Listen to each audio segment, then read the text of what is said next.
Hey guys, good morning, good afternoon, and good evening. This is Ankush here from Alif Consulting. Welcome in our Microsoft Purview videos. In this specific video, we will be going to talk about how we can protect a sensitive data within the Office 365 or M365 services using the Microsoft Purview. Well, here is the agenda of this video. So we're going to have a basic understanding is what are the protection services we have, and then we will be going to know our datas, what are the datas we need to protect, and how we can prevent the data loss within the M365 or Office 365 using the Microsoft Purview. And at the end, we're going to have a little demo where I would be going to show you how you can create a information protection or information barriers inside the Purview for your M365 services. Right, so let's quickly jump into the introduction. So implementation capability from Microsoft Purview Information Protection, which is formerly known as a Microsoft Information Protection, help us to discover, classify, protect the sensitive information wherever it lives or travels. So with this information protection, basically it's not even specifically applied on the emails. It can be applied on the Teams, it can apply on the SharePoint, it can apply on the OneDrive, right? So it's help us to specifically discover, classify, protect the sensitive information wherever it's going on, right? And it's going to be from internal to external kind of way over the Teams, over the email, or over the SharePoint. That's something we can protect by using the information protection, right? So these information protection capability give you the tools. There's a three tools inside the information protection capabilities, like know your data, protect your data, and prevent the data loss, which allows you to do the classifications, which allows you to do or protect your sensitive information kind of things, right? So if you see into the picture on this slide, you will see there's a four categorizations of your data. Like first of all, you always need to know your data. You need to understand your data landscape and identify the important data across the hybrid environment, and then you need to apply the flexible protection actions, including the encryption, access restrictions, or visual masking. Visual masking is one of the way where you specifically masking your data or masking the specific document, and then you can use the data loss prevention on your data, which help you to detect the risky behaviors, prevent accidentals, oversharing of the sensitive information. And then from there, the last step is going to be like how you can govern your data, which means automatically retain, delete, and store the data and record it into the compliance manager. So this is how end-to-end cycle work for your information protection in Microsoft Purview. Right, so the first tool which we have is know your data. It's help us to understand our data landscape and identify the sensitive data across our hybrid environment. So we have a three capabilities inside the Purview, Microsoft Purview. First is the sensitive information type, basically identifies the sensitive data by using the built-in or custom regular expressions or functions. The second capability which we have is trainable classifier, which is a kind of where you can specifically use the elements, or you can use the patterns to match it. We can use the inbuilt classifier or train a classifier with our own content. The third capability which we have is a data classification, is a graphical identification of the item in the organization, that we have a sensitivity labeled and a retention labels or have a classified. So these are the three things which help us to know our data, or which help us to understand the landscape and identify the sensitive data across our hybrid environment. Now for the protect our data, right? So to protect our data, we have a multiple ways of doing it, right? So the first way of we have is a sensitivity labels. That's something we can do. We can apply the sensitivity labels on our data, right? That's something we can do by using the Microsoft Purview portal, where we can apply what kind of data it is. Either that data can travel outside or inside, right? Those kind of things we can do by providing the sensitive label, and then we can protect it. The second option which we have is called information protection using the unified labeling client. For the Windows machine, extending the labeling to the File Explorer and the PowerShell with additional feature for Office 365 apps if needed. So that's something we can do. That's where we can run the things on local system, right? So we can do the labeling on to the file explorer and to the PowerShell, which is eventually running on the local machine. Double key encryption, under the all circumstances, only the organization can decrypt the protected content. For a regulatory requirement, you must hold the encryption key within the geographic boundary. That's one of the way. Another way is we have is to protect the data is Office 365 email encryption. That is one of the way which eventually used by most of the organization when they are sending the email from internal to external, or if they are sending any kind of credentials, any kind of keys, or any kind of important or sensitive information. That's where you can use the email encryption option, right? The next option which we have is service encryption with customer key. This is the one of the way which help us to protect our data using our own keys, right? Protection against viewing the data by unauthorized system or a person, or a complement BitLocker disk encrypt into the Microsoft data center. So think in this way, right? So Microsoft do always apply the encryption on all the services. However, now you do have a capability to manage your service encryption with your own key, which means that only you would be able to decrypt the data. You will be only able to see the data, right? So that kind of thing you can do to protect your data. The next option which we have is a SharePoint information right management. Again, this is a one of the way like how the user can access the data, what user can do, what are the information he can copy, what are the information he can edit, kind of thing you can do by using the right management system for SharePoint, right? Another option we have a right management connector. So protection only for the existing on-premise deployment that use the Exchange or SharePoint server or file server that run on a Windows server and file classification infrastructure, right? So that's where you can use it. So right management system is sorry, right management system is one of the way how we can protect the data, which is basically, or how we can protect the files basically, which is on the Office 365. However, to using the connector, what we can do, we can extend this solution to the on-premise also, and we can integrate the solution with SharePoint file server and the file classification infrastructure as well, right? So the next option which we have is information protection scanner. Basically, that's used to discover, level, and protect the sensitive information that reside in data center on the on-premise. The next option we have is Microsoft Defender for Cloud App, is one of the way where we can discover, label, and protect the sensitive information which is into the cloud. The next option which we have is Microsoft Purview Data Map. Basically, this help us to identify the sensitive data and apply the automatic labeling to content in Microsoft Purview Data Map asset. These include the files in storage such as Azure Data Lake, Azure File, or any of the data like into the Azure SQL DB and the Cosmos DB. So this Microsoft Purview data map is something is not restricted to the Office 365 services or to the M365 services. This can extend to the Azure databases or Cosmos DBs as well.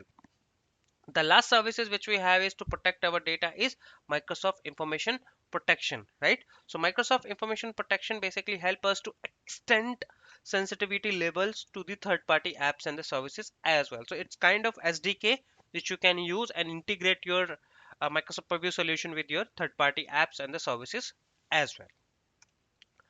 The next one, the last one which we have is under the information protection is how we can prevent the data loss. So data loss is the one of the capability and also known as a DLP. Data loss prevention is the solution eventually which is there with the M365 or Office 365 services from the beginning, right? However, to extend or to extend the services across all the services under the M365, right?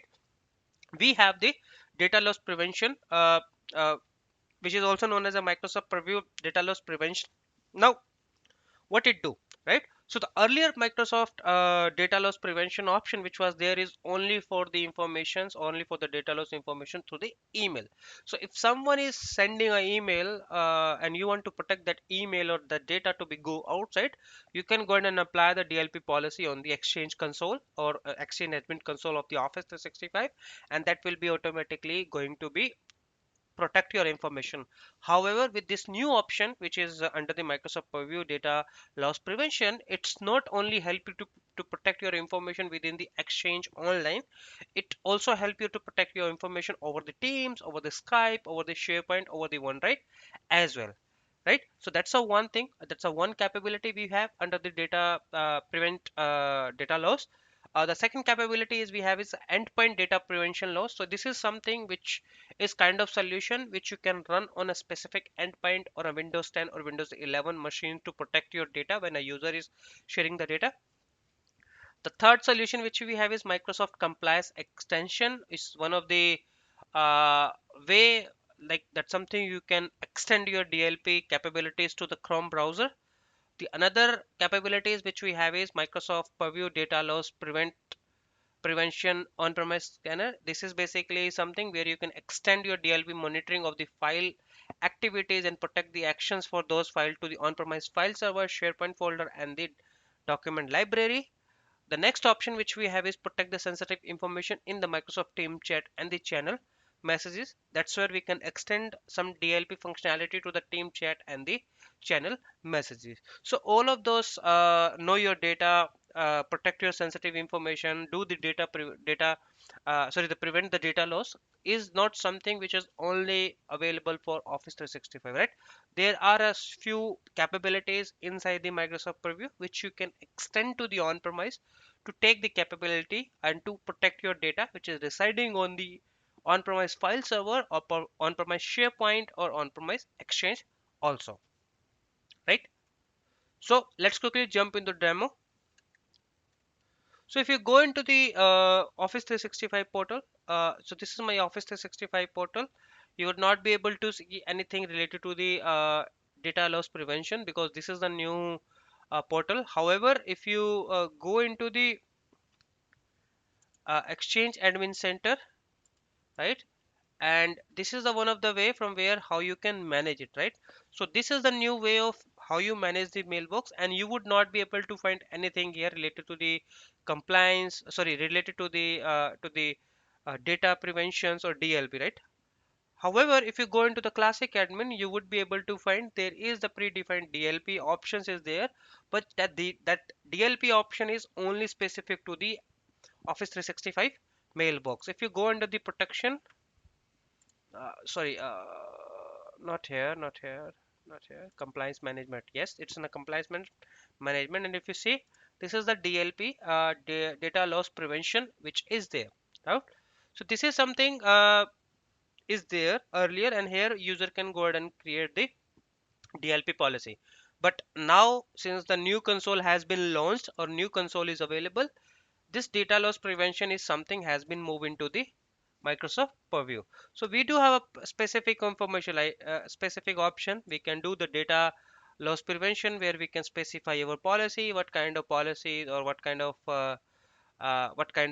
data we want to protect. We're going to have I think the specific video on this where I would be going to show you how you can run your data loss prevention, right?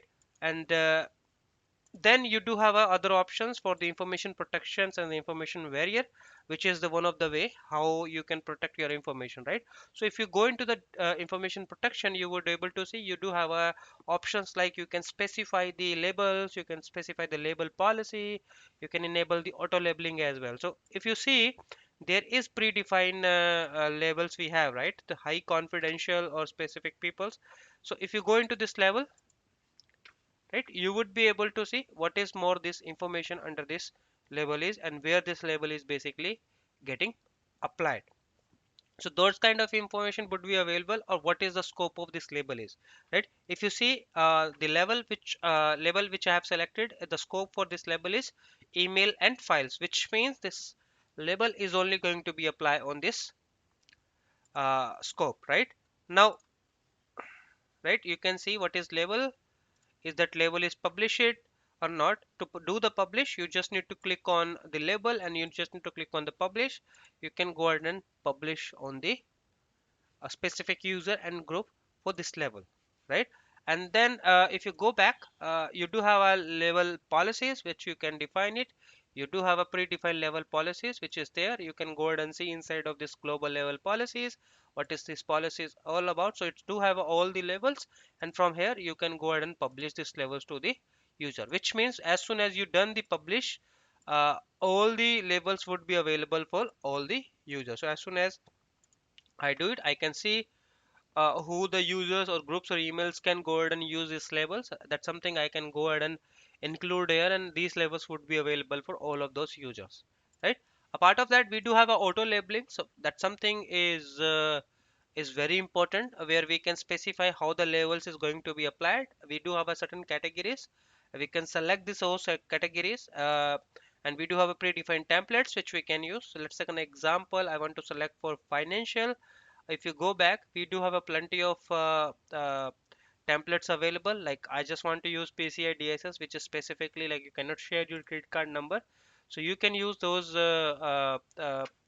compliances. You can specify on which location these compliances need to be applied, and then you can create the policy rule here, and then you can define the level, what is the level is going to be, right? And then you can choose which label is need to be applied. So let's take an example. I want to apply it confidential all employee.